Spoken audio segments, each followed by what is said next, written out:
When Kanye West finally decided to speak, nobody expected him to go this far. It wasn't a tweet, it wasn't a press conference, it was something much more calculated. One cryptic post, 7 words long, and it lit the internet on fire. DNA don't lie, fame does. Ask him. No names, no tags, but everyone knew exactly who he meant, Jay-Z, and suddenly the whispers that had been floating around the industry for years weren't whispers anymore.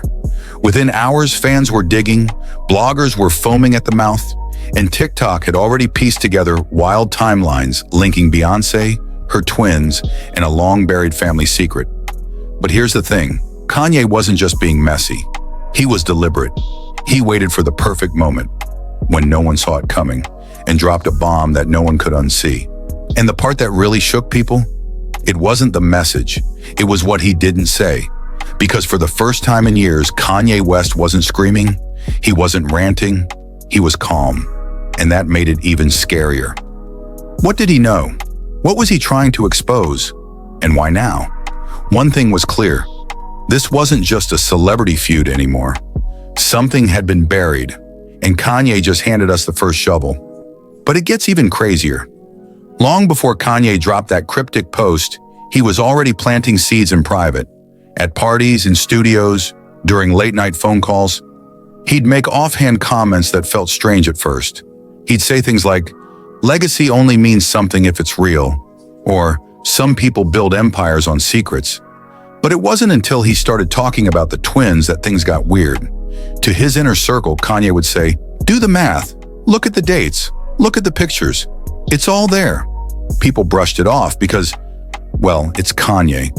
The man's known for saying things that make zero sense until they suddenly make too much sense. But then he stopped talking in circles and posted the one sentence that shook the timeline. DNA don't lie, fame does no hashtags, no tags, just pure chaos. Within minutes, social media turned into a crime scene. People were pulling old photos of the twins, comparing baby pictures, tracking Beyoncé's public appearances during the pregnancy. Reddit threads exploded with timelines and proof. And while fans were split between defending the Carters and accusing them of hiding something, Kanye stayed silent. He didn't confirm, he didn't deny, he just watched. But the real chaos? That didn't start online. It started behind palace walls when the Carters found out what Kanye was really implying. It was supposed to be damage control. Kanye went live late at night, hoodie up, barely any lighting, just his voice, low and controlled.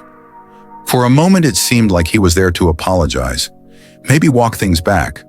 But the longer he spoke, the more people realized this wasn't an apology, this was a setup. He looked worn out, eyes sunken, voice steady, almost too steady. Then he leaned forward, stared right into the camera and said it. "You ever test your firstborn, Jay?" Boom. The live froze for a second like the internet couldn't even process what just happened. Twitter exploded. Instagram clips were already circulating before the stream even ended. Was it real? Was Kanye bluffing? Was this just another meltdown? But it didn't feel like one. This time he wasn't yelling. He wasn't erratic. He was surgical.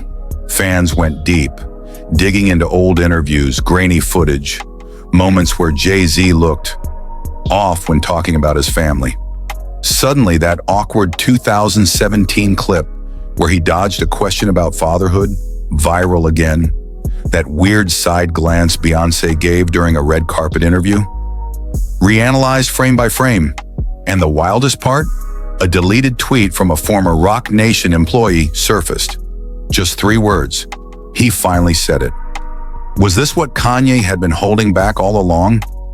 And if so, what did fans just step into? Because what they uncovered next didn't answer anything. It only made the mystery darker. There was a time when Kanye and Jay-Z weren't just collaborators, they were family. They toured the world together, made music that redefined hip-hop, and stood side by side like kings at the top of the game. Watch the Throne wasn't just an album, it was a declaration. But behind the luxury and matching suits, things weren't as perfect as they seemed. From the start, Beyoncé had always kept her distance. Not rude, never confrontational, just distant. Kanye's energy? Too wild. too unpredictable. And for someone as calculated as Beyoncé, unpredictability is a threat. The tension started small, quiet disagreements during tour planning, Ye's rants backstage. But it cracked wide open when Jay and Bey skipped Kanye's wedding. To Ye, that wasn't just a no-show. That was betrayal. He reportedly told friends, "He was my brother. How do you skip your brother's biggest day?"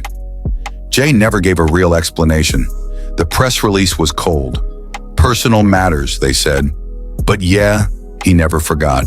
That was the moment things changed, from strained to shattered. What had started as artistic tension became something deeper, darker. This wasn't just about music. It wasn't about fame. It was personal, and Kanye wanted the world to know it. Just when everyone thought he'd said enough, Kanye dropped the biggest bomb yet. No announcement, no promo, just a link posted quietly on a private server, shared through whispers on Reddit and fan forums. Inside, a single track, unreleased, unmixed, but the lyrics, nuclear. He didn't hold back. Names were dropped. Lines like, "Truth buried in the cradle, legacy built unstable." And then the one that made even his fans' jaws drop. "Own your truth before it owns you, Sean." The song was raw, paranoid, almost prophetic. He talked about truths behind diamonds, contracts signed in silence, and most chillingly, a bloodline twist that the world ain't ready for. Within hours, the snippet spread everywhere. Telegram, Discord, Twitter backups. Even after Kanye's team wiped the server clean 24 hours later, it was too late. The internet doesn't forget. But here's the kicker. Mainstream media refused to touch it. Outlets called it dangerous, unfounded, and too speculative to publish. But fans knew what they heard. They saw how fast it vanished. And to them, that made it feel even more real. What was Kanye trying to say? What was he warning about? Because now the question isn't whether the story is true. It's why everyone's trying so hard to bury it.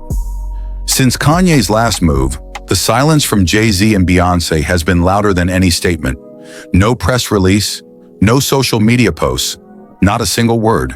And for two of the most powerful figures in music, that silence is deafening. Some say they're working behind the scenes, getting ready to shut it all down. Others believe they'll never respond because doing so would make it real. Meanwhile, the internet is torn in two. Some are calling Kanye a genius. Others say he's crossed a line that can't be uncrossed. But whether you believe him or not, one thing's clear. He shattered something sacred, a legacy, a friendship, a story the world thought it understood. And now, there's no going back. Every interview, every public appearance from Jay and Bey will be under a microscope. Every lyric will be dissected. Every look, every silence, questioned. Kanye lit the match. Now the world is staring at the fire, wondering what's real and what's just smoke. The truth is out there. The only question is, are we ready to hear it?